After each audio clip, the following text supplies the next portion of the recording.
Now, food security is one of the high points of the Tinubu administration. I said that no Nigerian should go to bed hungry, but there are other factors that will ensure food security.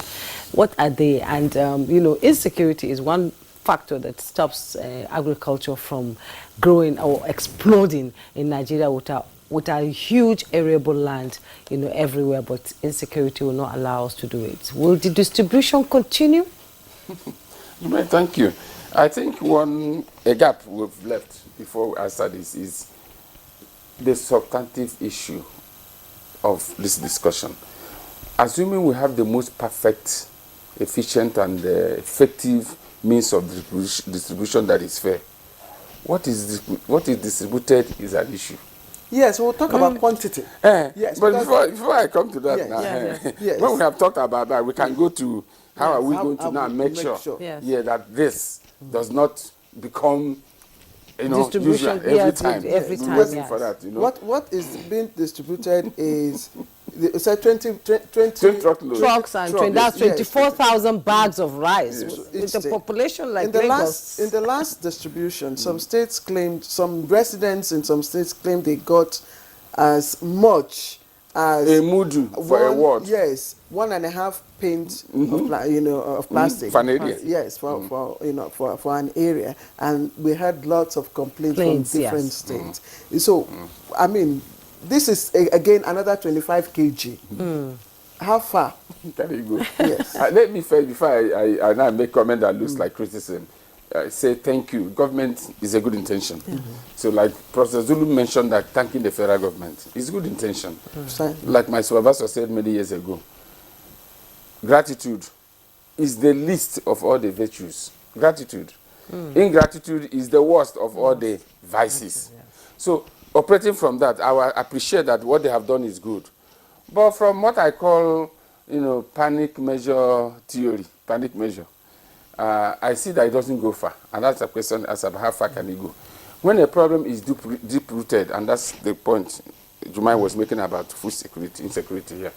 So when a problem is deep-rooted, if you follow the panic measure approach model, it doesn't help much.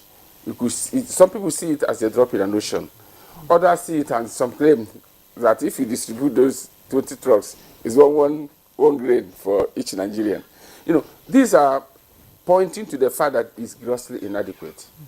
And when you have a situation like this, like we had in the past last year, confusion. The thing ends up in hijacked, ends up in wrong hands, ends up in warehouses. We can't do that politics Thank distribution. You.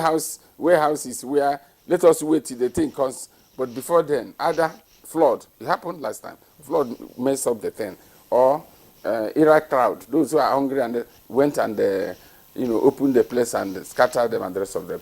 Confusion, some stampede, people died. We want to save life by giving them food, but we end up losing life. So there are a whole lot of things that come out of when you send something that's grossly inadequate. Good intention, but it's grossly inadequate. And that's why the method of distribution is key. So that somebody who got last time, all of us are hungry. Lagos is saying most vulnerable.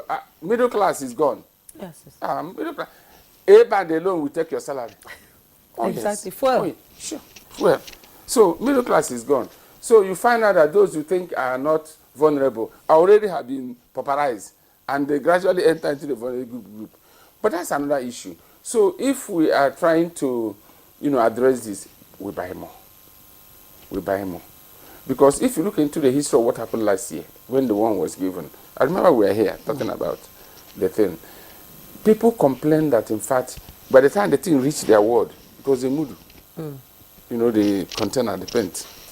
But Professor Bassett, that's why it's called palliatives. Yeah, but the quantity should increase. It's not supposed to.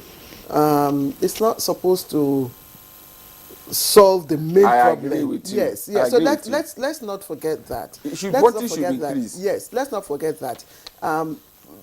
Let's look at how what has been given, can be done equitably and transparently, such that those who are supposed to benefit, from it, really get, you know, get the palliative. And that's basically what we really want to look at. Okay. The larger, you know, solutions to inflation, you know, the macro and micro solutions to inflation, you know, are being handled. But let's look at this one, because that is what people, some time ago, a lot of people complained that they didn't even know that government, you know, had given such a palliative. The state's governments, you know, didn't make it public. So these are some of the issues that we would like, you know, our respondents from Lagos and Maiduguri, two good states, you know, that have clear, established template for distribution. Clear, you're right. Yes. You're on point. You're on point.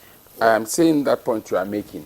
If you carry what is given, that you want to make it equitably, and we say it ends up being a little bit small, it doesn't go. That's why I'm calling for increase in quantity. It's palliative. Palliative should use, if you have mapped out that, oh, this local government, you get this time, you know, 2 local government gets, you get it. Another time. Excellent. That's what I'm. Exactly. Good. So you begin to make sure that through that rotation, yes, rotation system is fair. Justice is served. And so it goes round. So whether you are using those registrars in those areas, definitely you see those people you want to give it in those areas. So that framework. So rather than have a household, rather than having a household of 6 persons sharing one mudu, why don't you say one household take the 25 kg bag, you know, so that next time this household you do not benefit.